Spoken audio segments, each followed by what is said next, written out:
We're all living with the terminal condition called life. No matter how I try to fight it, can't deny it. No one gets out of here alive. Every golden sunset fades to black.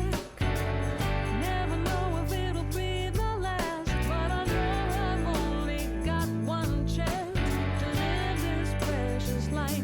Every day is a gift. Every day is a lesson how to live. Every day is a chance,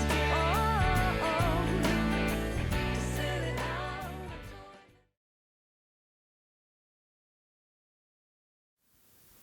Hello, I'm Reverend Jenn, and I am going to give you a review of a book that I have recently come across that has been so powerful in my life.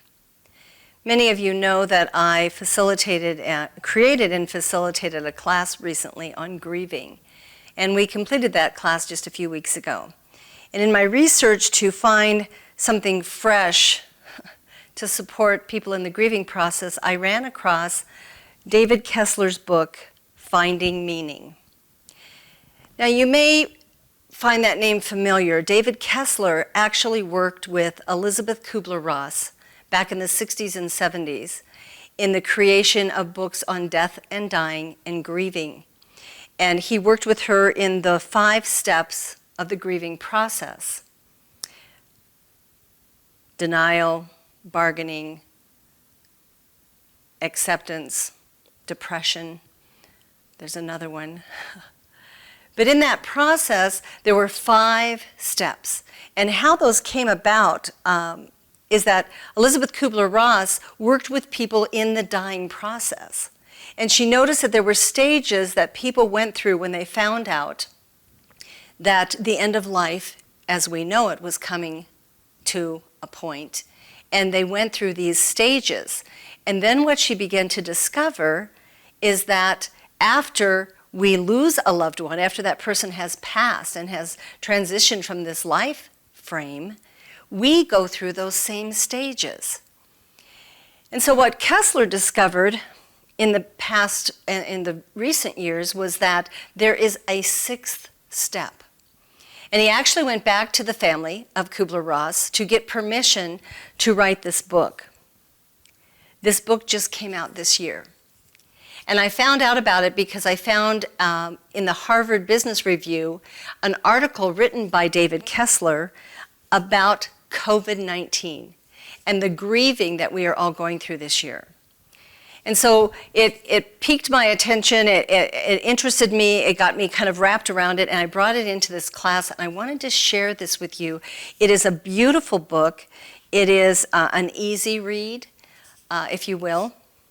And it's all about that after we've lost someone we love or lost a normalcy that we love and are used to, we can tap into finding meaning in life.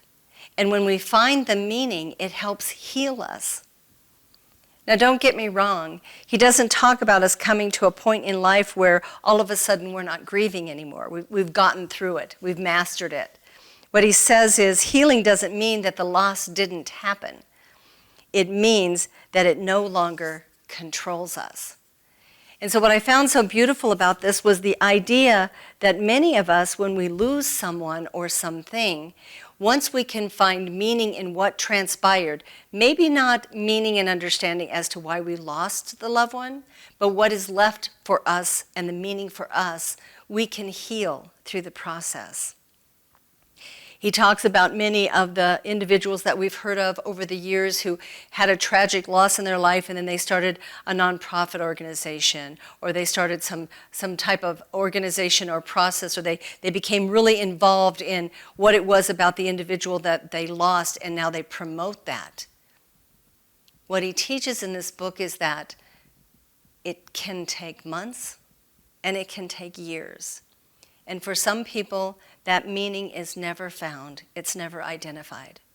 But for many of us, once we can embrace that, once we can accept that, we can heal through the process. It's not an expensive book. I think it was $14 on Amazon. David Kessler, Finding Meaning, the 6th Stage of Grief. I highly recommend it.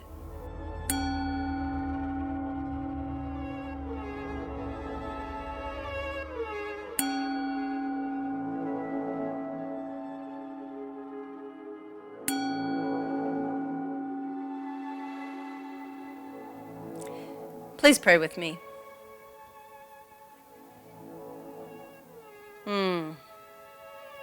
As we just breathe in to this moment, to this time, to this place, let us relax.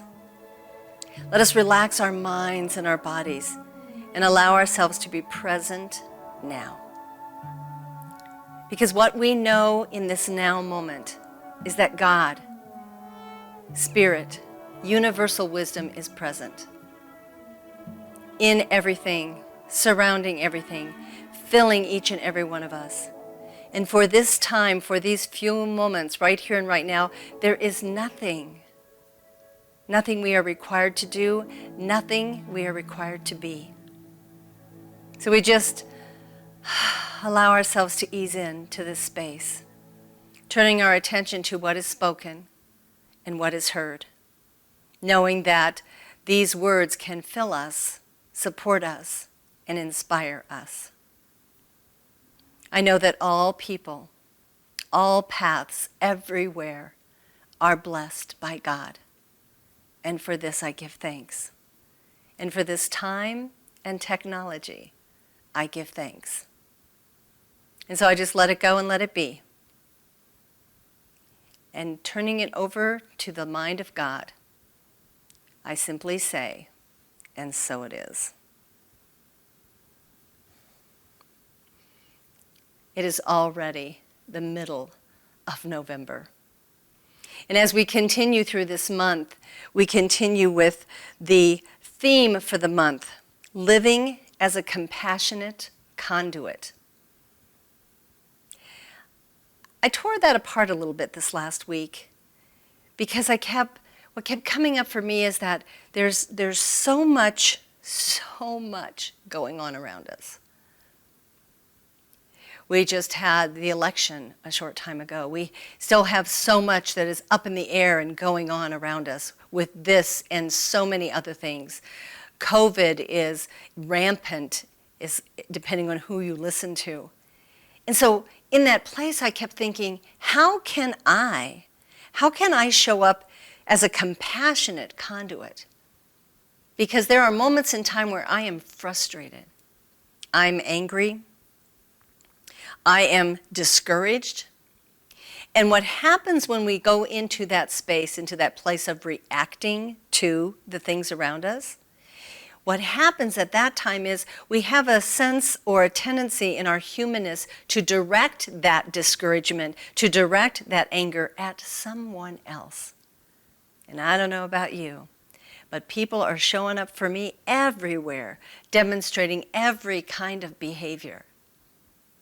And for me to step into compassion with them and hold them in that space of love is sometimes a challenge. Because being compassionate isn't necessarily the response I want to give at that moment in time.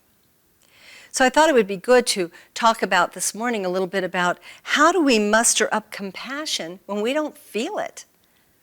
When I have a belief that this person is wrong or out of line or misbehaving, how do I tune into that compassionate gene within me and allow myself to just hold the space of love? Ernest Holmes reminds us in this quote, "Compassion is the most gentle of all human virtues, for it is the outpouring of the divine givingness through all." The divine givingness.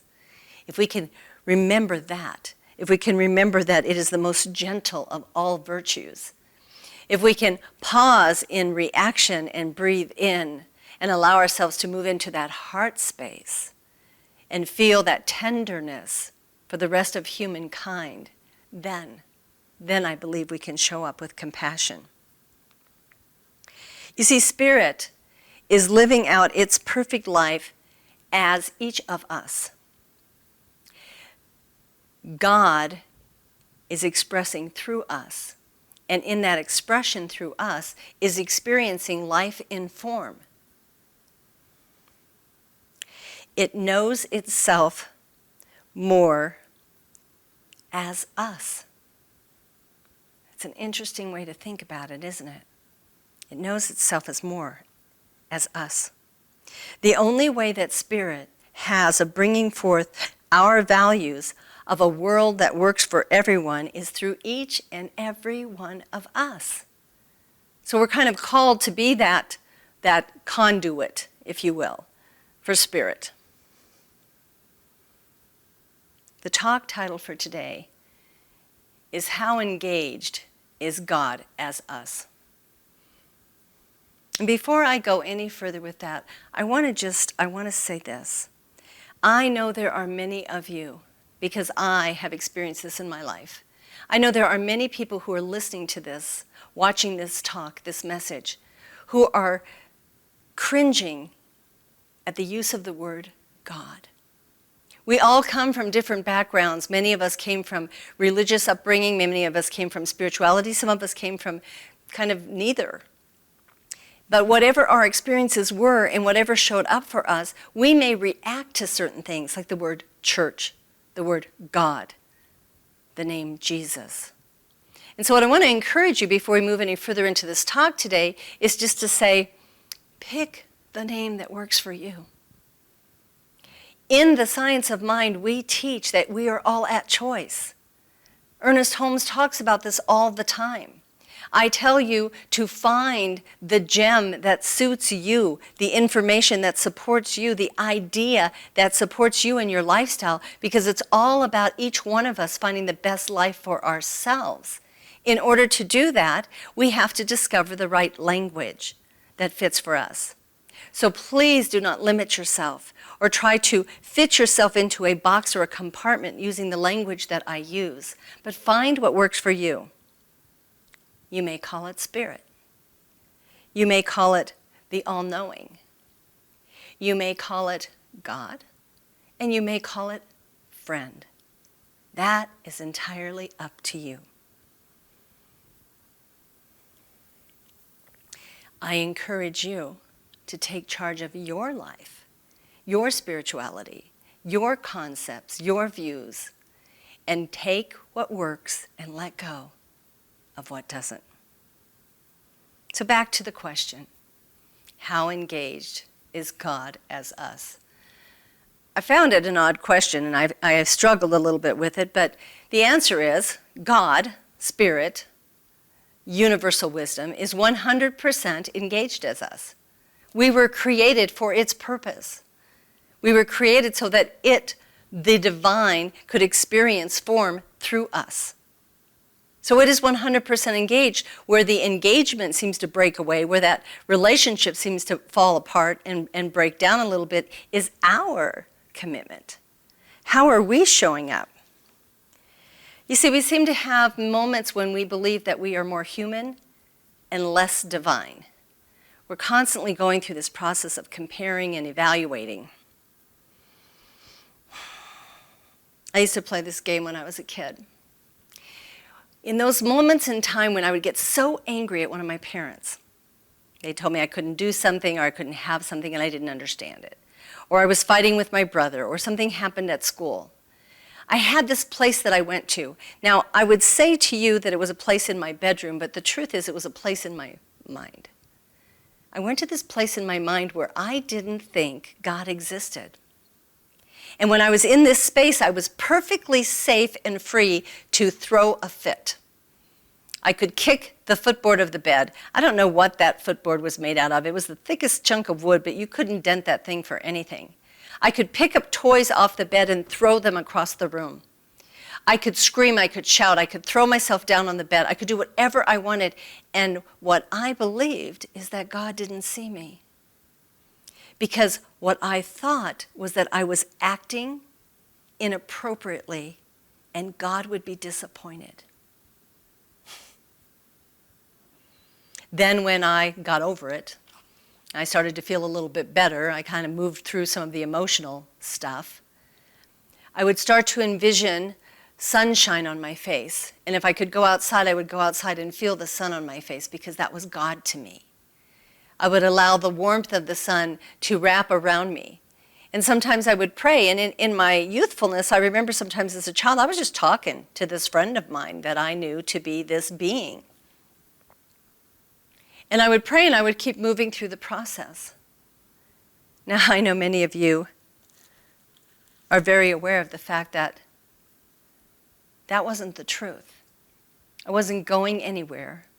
I wasn't hiding from God. I wasn't masking my reaction and my responses, because Spirit was there all along.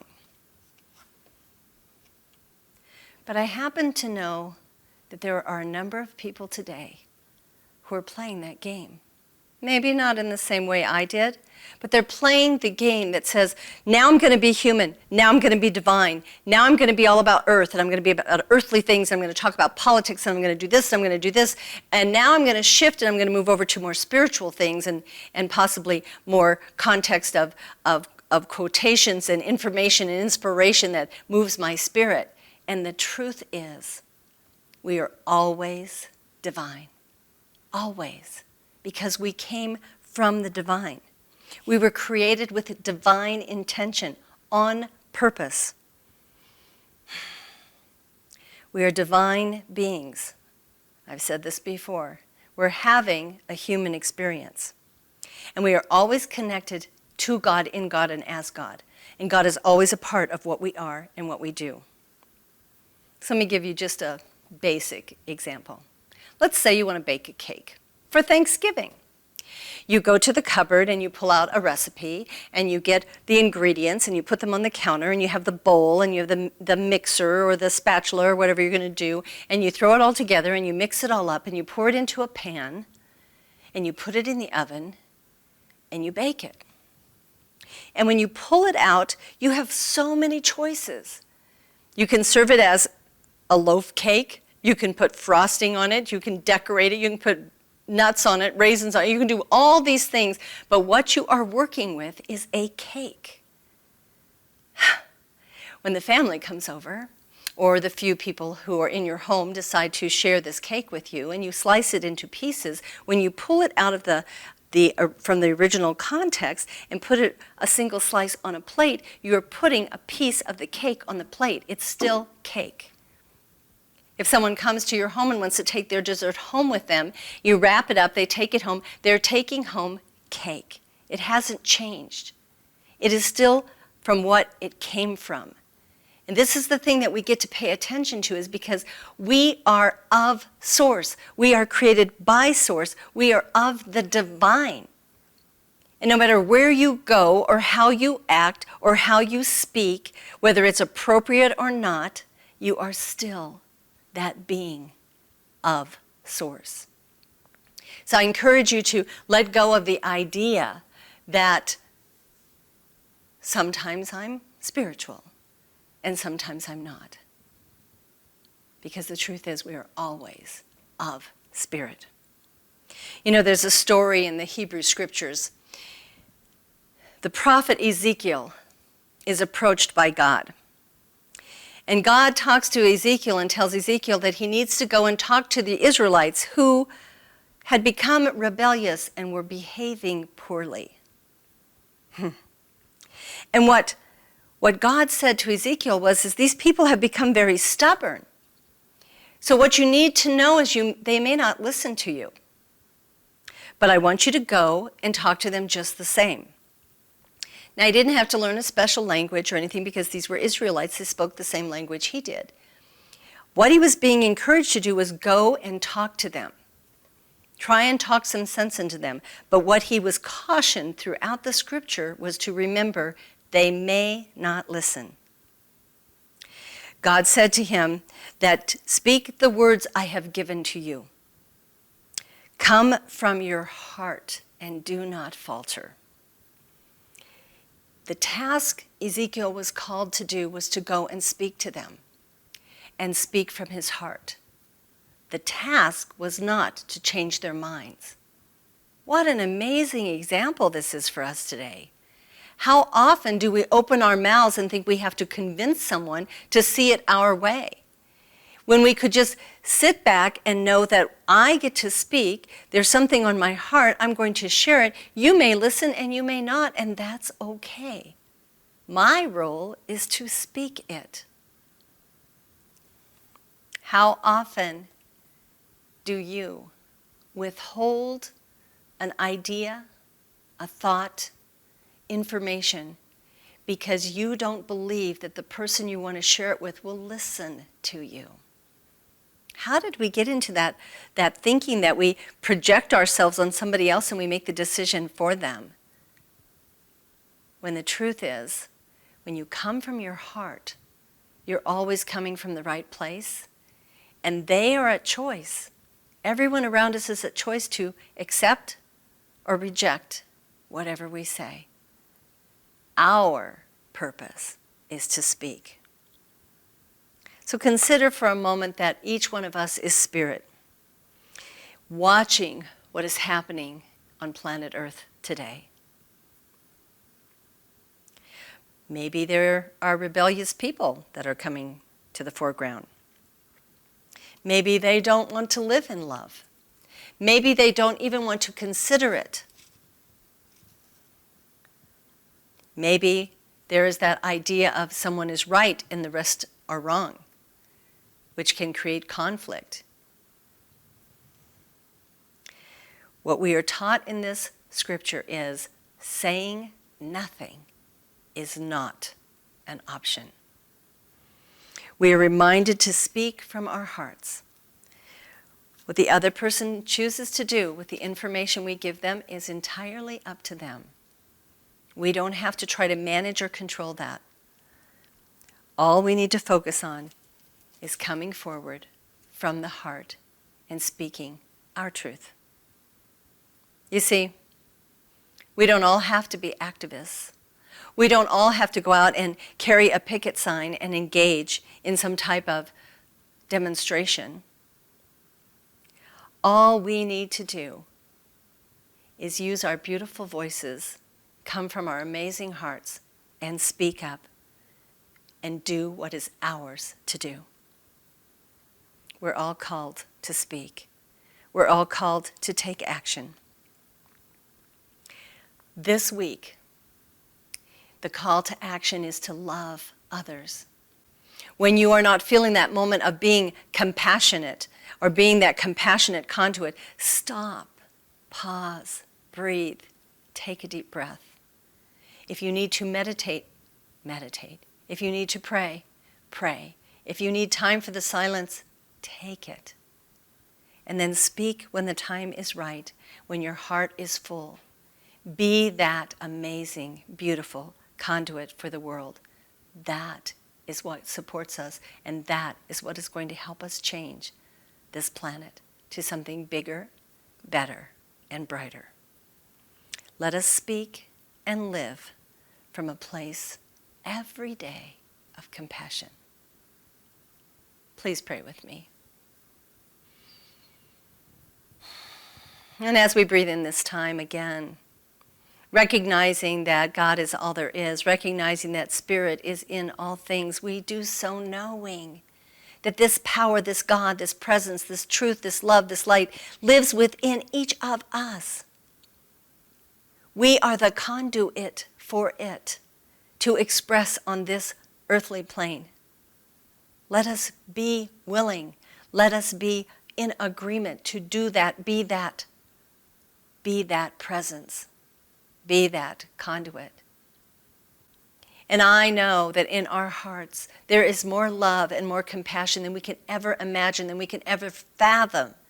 Let us tap into that and spread that around on planet Earth and refuse to partake of anger and arguments and dissension and criticism and judgment, and just speak our word in love and light. How beautiful that is. How beautiful that feels. The energy in the body is very positive compared to the opposite. And so today and every day, I know that each one of us goes forward doing our best, creating our best life in the way that serves each and every one of us. May we work together in agreement. May we bring our life force into this place of love and light and beauty. May we learn new, more, and better ways to serve one another and to serve this planet. And may we accept the very idea that we are God in action. God is in us. It's all one, unified, connected, perfect. I call it good. I call it good, and I call it God. And I simply let it go knowing that this is the truth. Letting it be. And saying to close this out, and so it is.